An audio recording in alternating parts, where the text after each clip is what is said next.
Hello everybody, this is Shady here, and today I'm going to be discussing yesterday's Nintendo Direct, kind of going over all, a bunch of the games, the ones that I thought were the most kind of exciting, and just giving my thoughts on everything, because I think it was an alright show, not the greatest.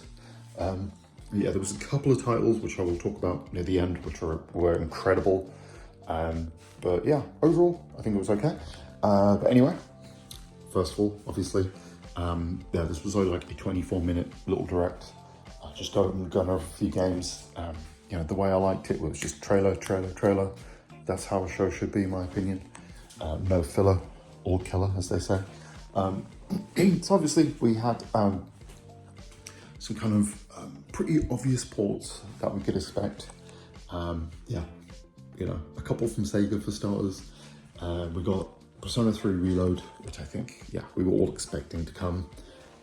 This kind of just looks like it's going to be pretty much like a complete package, not like a Royale style thing or anything, or like a Persona 3 Golden or Fez edition or anything. It just looks like it's going to be Persona 3 with probably all the Deluxe Edition DLC and the answer kind of as a complete package, which is awesome. Persona 3 Reload is really good. I think it's a really good remake. Persona 3 is one of my favorite games in the series personally. 4 is probably my favorite, but this one's good. I just love like the use of the color blue. I actually really like Tartarus and exploring it, I know. But obviously what makes this one great is it removes like the tiredness mechanic, speeds up the gameplay, looks really nice, decent new voice actors, and yeah, just a fun experience. Kind of brings it up there with Persona 5. Adds a couple new things, and yeah, it's really good. And next up, they announced, I guess 2 games really, Yakuza Kiwami 2 and Kiwami 1 Switch 2 edition. So obviously Yakuza 0 was one of the launch titles for the Switch, and obviously, it's just so easy to port these games over. The Switch 2 has enough horsepower to run them. Kiwami 2 is really good, if you're interested.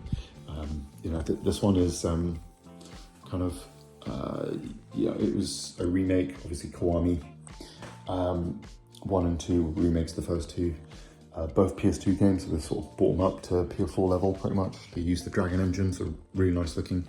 At least Kiwami 2 does, sorry, it used the Dragon engine. It was done after 6, if I remember correctly. Yeah, really good game.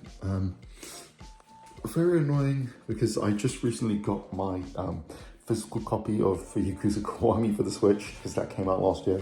So yeah, I don't think there's any kind of, hopefully there's like an upgrade path or something, just to like, pay a tenner and get that version or something. But as far as I know, I think it's probably not going to be the case. I'm just going to have to rebuy it if you're interested. But yeah, but I think it's pretty obvious that Sega are just going to sort of probably every few months or so, there's just going to release another one of these games.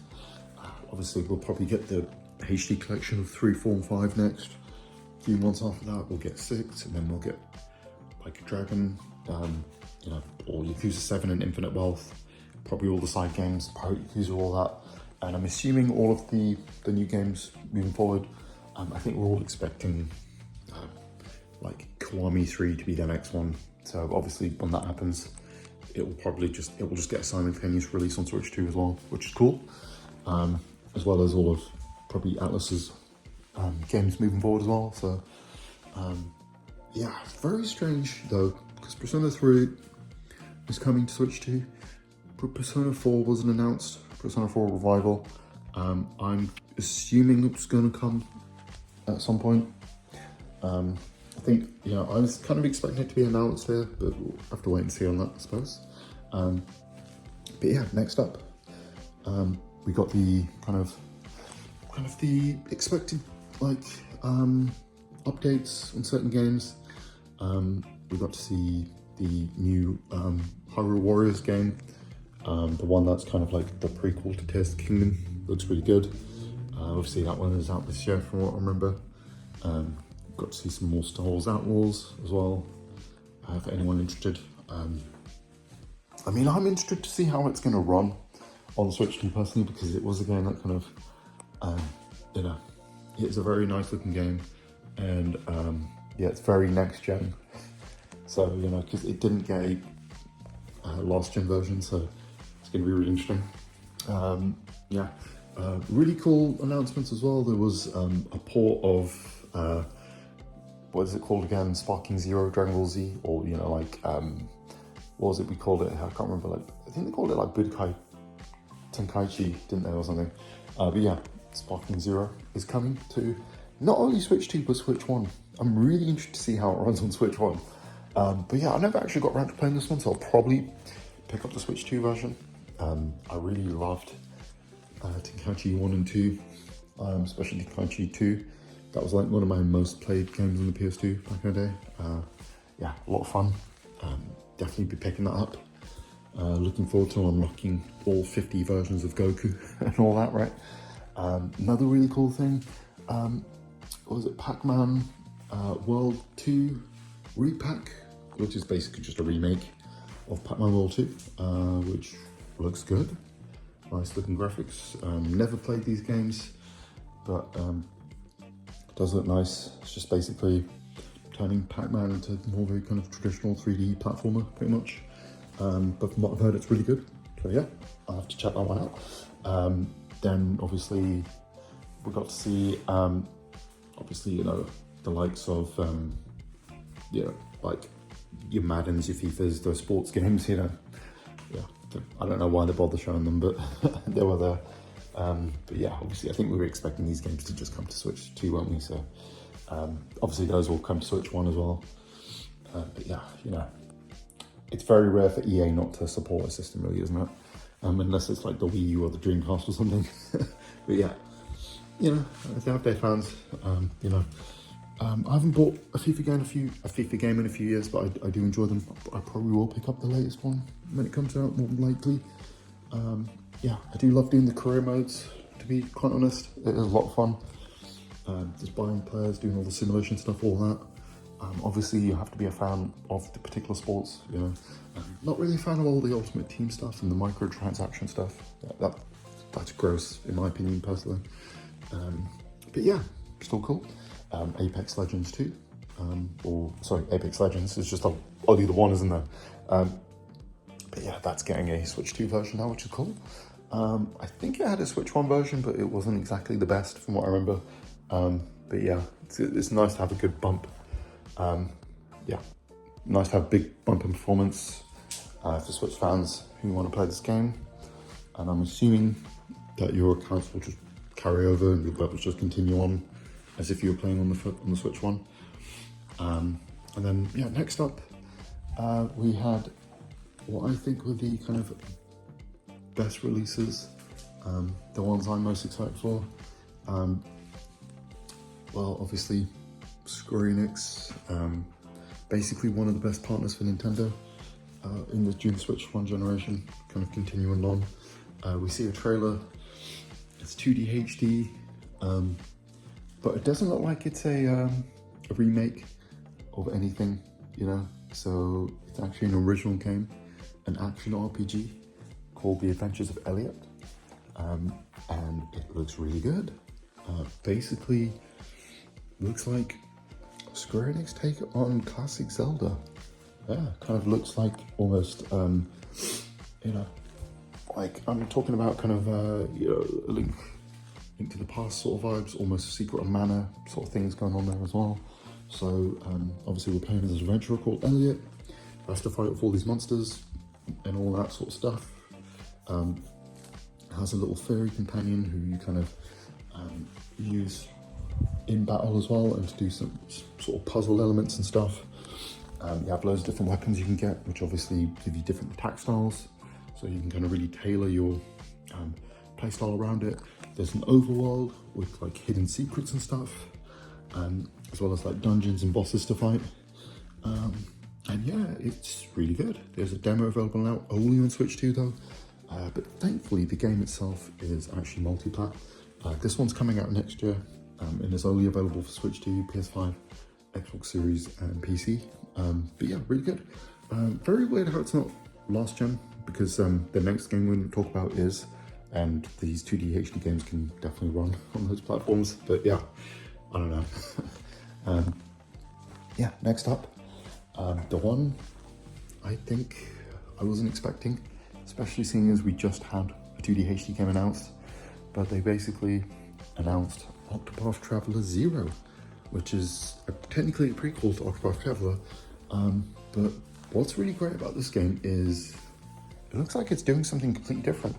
So we're not now, so obviously if you haven't played Octopath Traveler 1 and 2, they're basically, imagine Final Fantasy VI's World of Ruin, kind of fully formed into a proper game.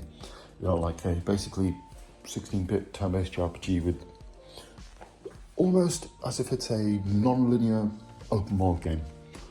Pretty much. You have 8 characters, you choose which one you start off as, you go around the world recruiting them, the other 7, and then obviously you do, you go through all of their stories and you eventually defeat like the final boss. Really interesting game, great characters, but with this game, a little bit different. So first of all, we create our own character, so you can have either male, female, whatever, have them look how you like. It looks like there's kind of 2 elements to this game. So it looks like we kind of recruit people around the world to create a party. It looks like we can have a giant party. There's like this battle we see on the side of a cliff with like almost 20 different people fighting against some giant boss. Almost got like Suikoden vibes going on there. But then there's also this like town building element. So from what I can gather from the trailer, it looks like this town's been destroyed by who I'd imagine are like the Empire or whatever. And then obviously you can rebuild the town almost like, you know, Xenoblade Chronicles-esque or something. And then obviously try to actually fight off against the Empire as well. I mean, I'm just going off what I can see. But yeah, the most exciting thing about this game is it's coming out on the 4th of December. So yeah, not that long.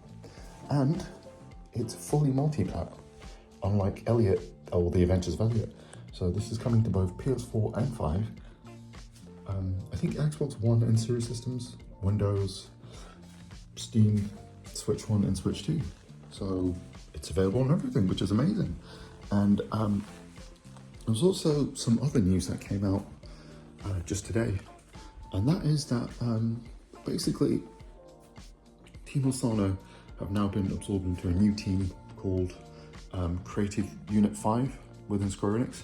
And obviously they're going to be making their own games now. You know, it looks like, yeah, Square Enix are really betting big on these guys. So I'm just glad that they're not just doing 2D HD remakes, even though I think we all want to see them do a Chrono Trigger one and hopefully Final Fantasy 6 one day or something. So all these other 16-bit JRPGs that we want to see 2D HD remakes of. But it's great that they're doing an original retro style JRPG. And what's really interesting about Octopath Traveler 0 in particular is this basically feels like the kind of game that would come out like at the latter stages of the Super Nintendo, only in Japan or something. Because famously there was these 3 JRPGs that were exclusive to Japan from like right at the end of the Super Nintendo's run.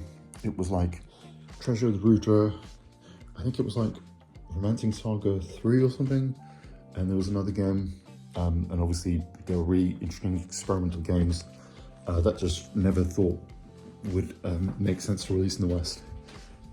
But obviously now things are very different, and obviously we still get games like this, which is awesome.